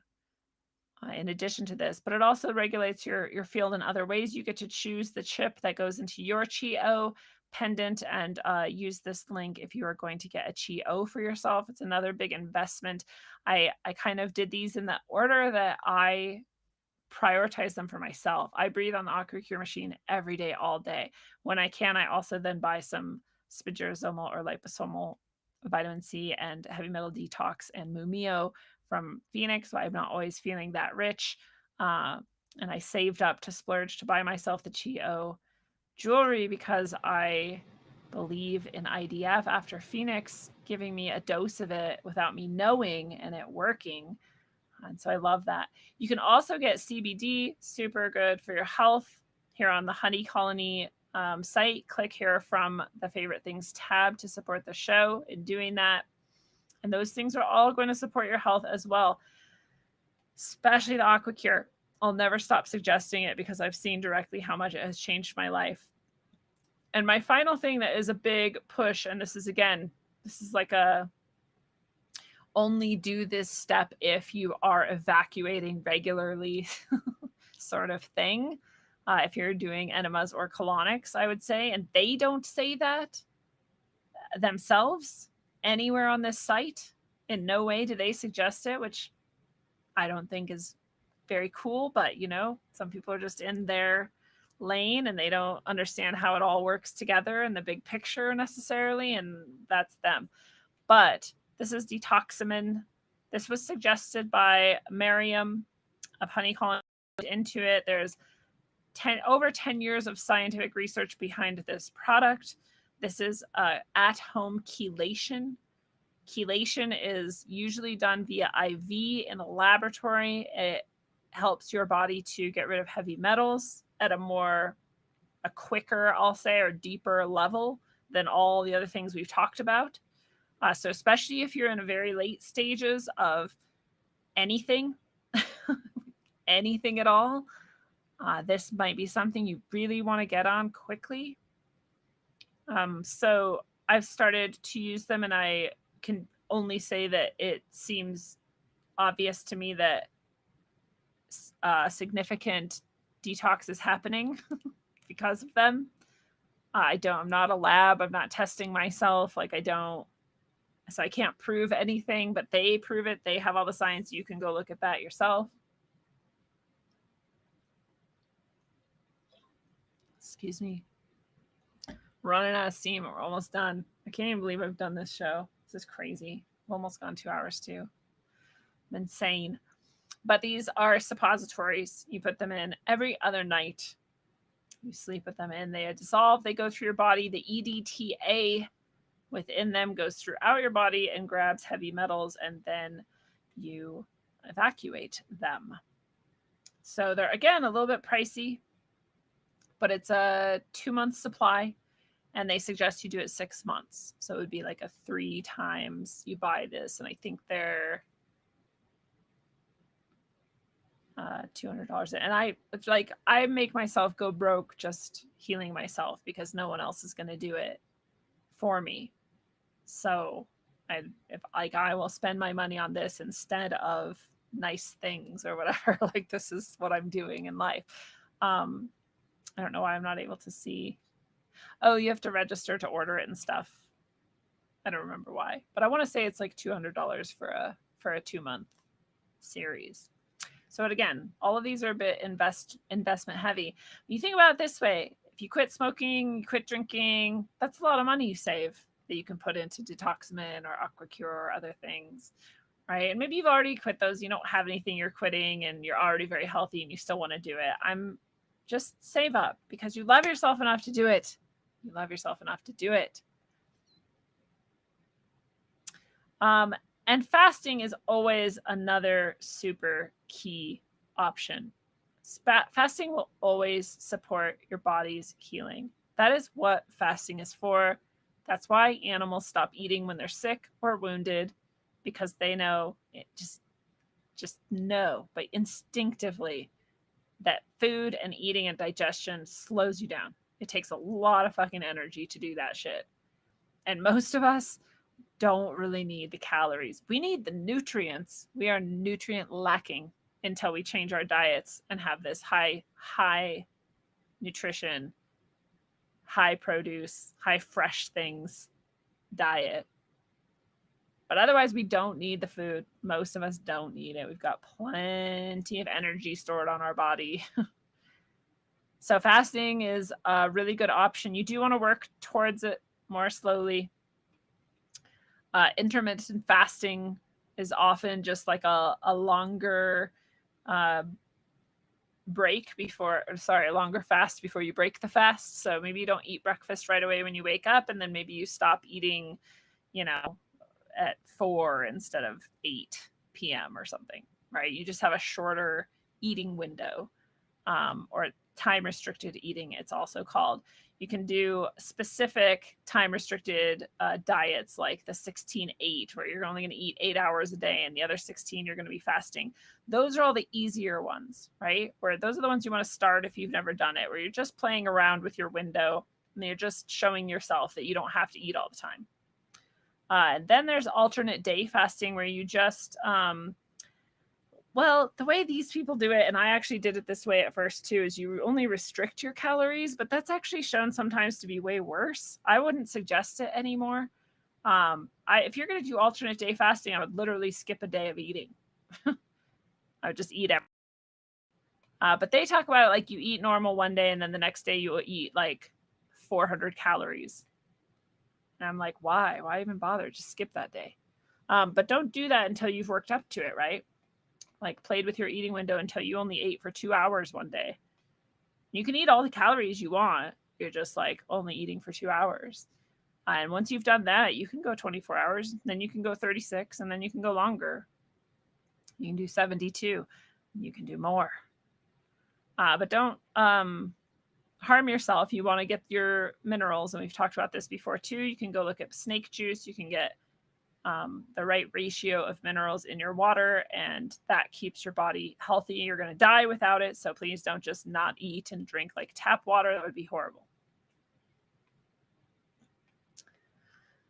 They say the warrior diet is a type of fasting, and this is the type of fasting that isn't fasting, so I don't know why it's on here either. But they're talking about spiritual fasting, really, and so it is a spiritual type of fasting to just cut certain things out, where you're just proving to yourself that the mind and the spirit is stronger than the flesh. So you can do that if you want, just like this one is sticking to only fruits and veggies during the day. For some reason, you then eat a well-rounded large meal in the evening. There's nothing wrong with it. There's nothing wrong with it. It would still give your body a break, and it would still be good. But it's not really fasting. And the Daniel fast, based off Daniel's experience in the Bible, 21 days of vegetables, fruits, and other healthy whole foods prominently, while meat, dairy, and grains are avoided, as well as coffee and alcohol. So you can also do that type of thing. I also like the clean. It's almost like the clean diet. It's basically the clean diet. You can do the clean diet for 21 days too. And this is basically how you want to summarize all of this. If you're just like overwhelmed by everything we just talked about and you're like, holy shit, where do I start? This is the bad stuff and this is the good stuff, and it's all going into you, right? You want to reduce the bad stuff. You want to increase the good stuff, and you want to increase the removal of all stuff. This is the stuff coming out of you. All stuff comes out of you. You want to increase that. Keep it going. Make it faster and more often. Make it more thorough and deeper. All the stuff's got to go. No bad stuff. Yes, good stuff. All stuff goes. Super simple, actually. Super simple. When you look at it that way, if you just keep that in your mind, you're like, is this good stuff or bad stuff? Is good stuff? I want more of it. Is it bad stuff? I want less of that. And then I'm going to try to poop more. That's the basic equation. If you're going to do an equation, it isn't calories in minus exercise equals good. No, it's this. Less bad, more good. All stuff goes. And in the end, it is true. You can be standing right in front of the truth and not necessarily see it. And people only get it when they're ready to get it. So some of this has come into your mind and some of it will stick and some of it will go, and that's okay. You might have already had most of this or all of it even. You might be like, she totally forgot about such and such, and that's very likely too. But what you probably will never be able to do is go tell someone else about it. Right? And what you probably won't be able to do is be like, oh yeah, no, I don't actually have Hashimoto's. I just have a really severe lifelong heavy metal toxicity that has turned into such a state of toxicity that my body is slowly breaking itself down. Nope, you're not going to be able to convince people of that, most likely. You're also probably not going to be able to convince people of your own suffering, or like how bad it is or how hard it is. And people just aren't going to get it. They're not going to get it. And if you're telling them, like, oh, yeah, I'm drinking this stuff and I'm eating this stuff and it's really cool and I feel great, you should try it, they're probably not going to get it. They're going to be like, I don't know, they're on some fad diet or something. They're crazy. Because people are way happier just doing and seeing what they've been doing and seeing. And you could be right in front of them. You could be like, no, seriously, if you just like did this one smoothie a day, just this heavy metal detox smoothie, one a day, your whole fucking world would change and rock you. And they'd just be like, whatever, you're crazy. Like, they cannot fucking hear it. So give yourself some grace. Be like, I'm taking in everything I can take in. I'm making whatever steps I can. I'm doing less bad in, more good in, and I'm going to increase my output. And then give other people some grace, and just remember, like, they're where they're at. They're going to be where they're at. They're going to get it or they're not going to get it. No matter where you're at in that health thing, they may or may not agree with you even. Like, there's people who don't even believe me that I'm like in a severe state of disease because I laugh and smile and like look okay or something. They just don't believe me.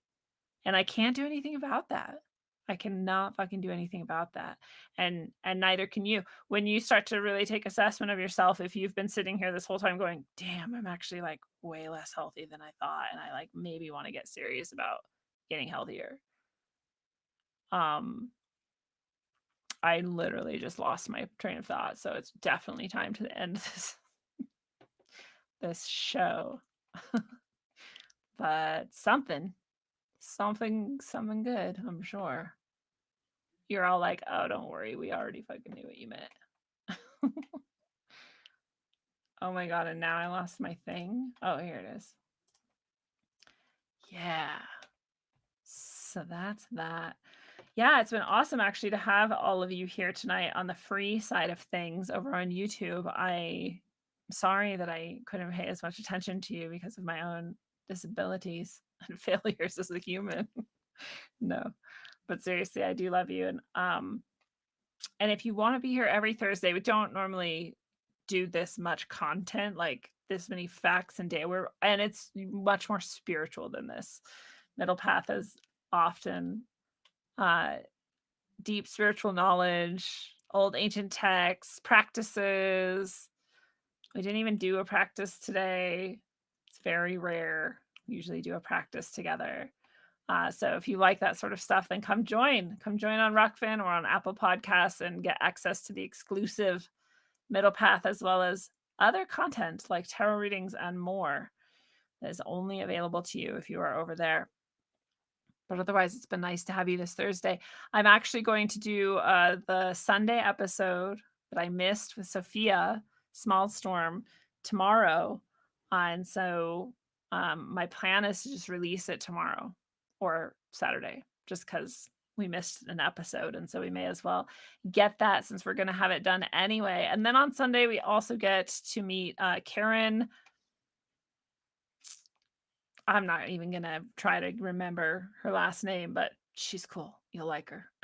she's going to come and talk with us about another aspect of really deep healing, other aspects of really deep healing ourselves and the world. And so that's going to be really cool too. She does more on the sort of quantum 5D healing sort of stuff. So we kind of like flip-flopped these shows. She should have been on Middle Path and this should have been on Sunday. But yeah, so those are the shows that are coming up that I'm very excited about. I'll also be on Robert Phoenix's show. I don't know if it's live or not, so I'll just say soon.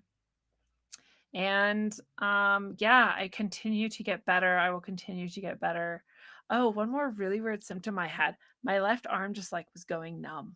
I know that's scary. People are like, you're having a heart attack. No, it wasn't that. It was very clearly just nerve damage. But I was like, is that nerve regrowing or like healing itself?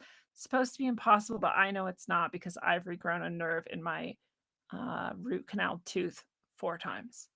4 times. 4 times it regrew. So that wasn't good. It was good in that my body is fucking amazing. And it was not good in that I had to keep getting root canals. But anyways, so I think it was like something like that, or it was like purging the fucking heavy metals from that nerve, maybe. Like it was weird. My whole arm, and I've had nerve shit like you wouldn't believe my whole life because my entire spine is fucking insane. So down arms, down legs, like numb spots, like all sorts of shit. And I never really had it like this. It was the weirdest. I know I keep moving my arm, but it was fucking weird. So symptoms can be bizarre, just bizarre shit that you're like, what? And doctors, they're not gonna fucking know. They don't know fucking anything. Anything.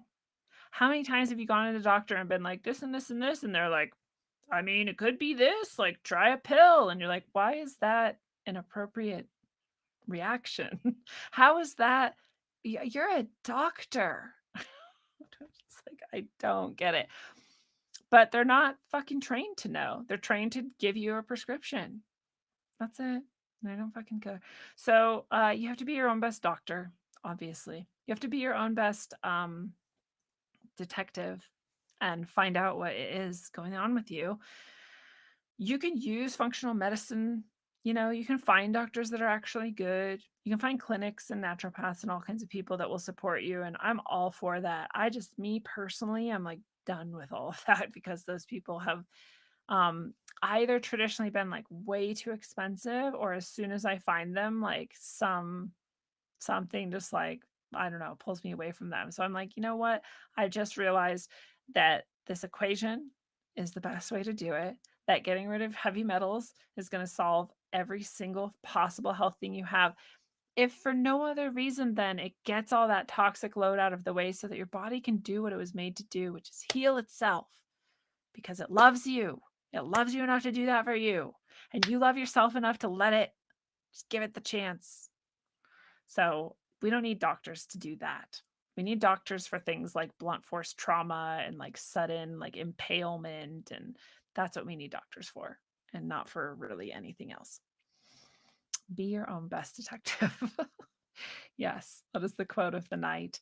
So I love you all. I'm really glad to be well enough to do a show. I'm really glad that we got to talk tonight. And I don't know, until you are your own best detective, your own best doctor, and you love yourself enough to do that for yourself, and you let your body love you, travel well, aim for balance, and always look inside first.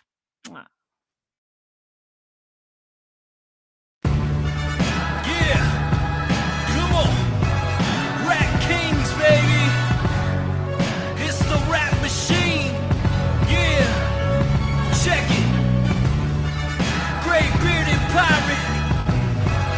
Motherfucker unknown. Yeah, come on. In the place with my fist up, meaning I resist the bullshit that they feed us and lead us. This is just a part of the process, man. Just watch this, cause this shit's about to get crazy like a mosh pit. We lost it, toss it, let's start it again. Cause now with technology, with smarter men and women, this is the beginning, not the end. And this is the message of hope that I send. Look on your TV, it's a culture of death. They'll keep on lying to the very last breath. We keep on striving and spreading the truth. It's hard to survive in this world for the youth. The door is closed, the old world is dead. Let's have an age of understanding instead. I'll include you and you include me. Let's see what we can build with some positivity. Let's go, you're moving too slow. Let me see your hands if you know what I know. Come on.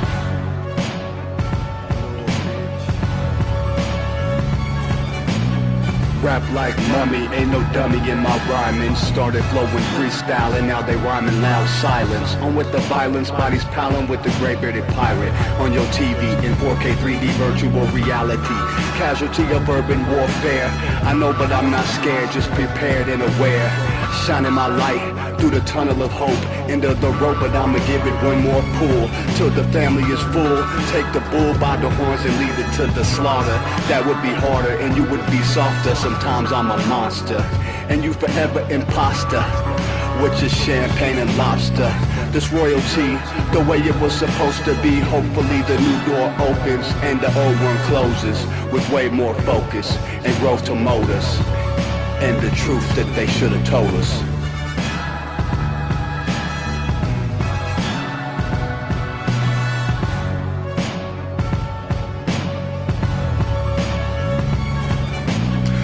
To them screens, it's a plot to drop the IQ. Fighting amongst each other over rumors that don't like you. Prefer us trapped in melancholy with the wood wands of holly. Suggestions that a flicker rate to camouflage the folly. Attempted mental robbery, executed sloppily. The paupers see this mockery and walk the talk with me. Put the hands up to touch the Akasha, cause you know deep down there's something bigger than your wallet.